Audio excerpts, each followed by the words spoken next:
Assalamualaikum warahmatullahi wabarakatuh. Yang saya hormati Bapak Hadi Supratno selaku Rektor Universitas Hasyim Asy'ari dan Bapak Hanif Mahadun selaku dari pengampu mata kuliah ini. Nah, di sini saya akan mempresentasikan mengenai makna pembelajaran pendidikan Islam. Sebelumnya saya punya pantun. Pagi-pagi minum kopi, jangan lupa gula dan santan. Dengarkanlah nasihat Alfi agar hidup menjadi tentram. Di sini ada makna psikologi pembelajaran pendidikan Islam.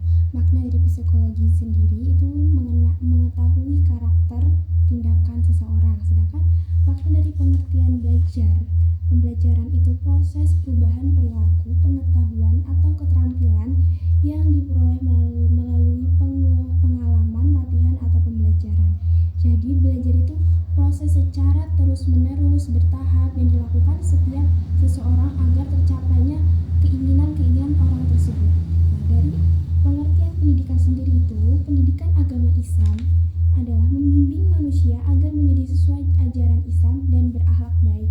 Kita lebih sering memahami agama, mendalami tentang agama-agama itu seperti apa.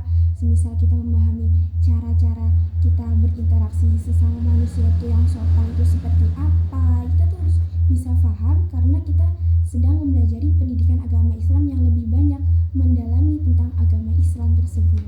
Nah, dalam pendidikan agama Islam ini adanya agar terciptanya akhlak yang baik.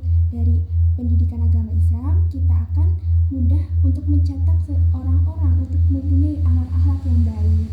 Dan yang kedua, agar seorang guru itu bisa menghubungkan materi dengan tindakan siswa-siswanya di lingkungan sekolah tersebut, agar terciptanya lingkungan yang islami, lingkungan yang tidak banyak kekerasan, tindakan kekerasan seperti semisal berkata-kata kotor, salah satunya juga seperti itu, agar terciptanya mengoptimalkan strategi.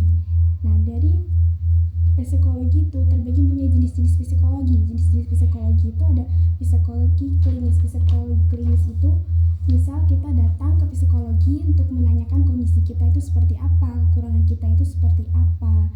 Terus ada psikologi kepribadian itu seperti kita memahami pribadi diri kita sendiri seperti apa, karakter kita itu seperti apa. Kita bisa memahami karakter kita sendiri karena jarang sekarang tuh kita tuh nggak paham tentang diri kita sendiri, karena kita lebih sering kayak pengen jadi diri orang lain. Sebenarnya itu salah, karena kita tuh bisa menjadi diri kita sendiri agar kita tuh bisa menyesuaikan tempat di mana kita berinteraksi dengan teman-teman. Tergantung teman-teman, karena yang mempengaruhi lingkungan kita, tindakan kita itu teman-teman di lingkungan kita. Terus ada bimbingan konseling. Bimbingan konseling itu seperti adanya bimbingan-bimbingan yang dibutuhkan kepada siswa-siswa yang kekurangan pemikiran seperti itu. Ada psikologi umum. Psikologi itu biasanya didirikan karena untuk umum, untuk mayoritas masyarakat di desa gitu. Ada psikologi pendidikan.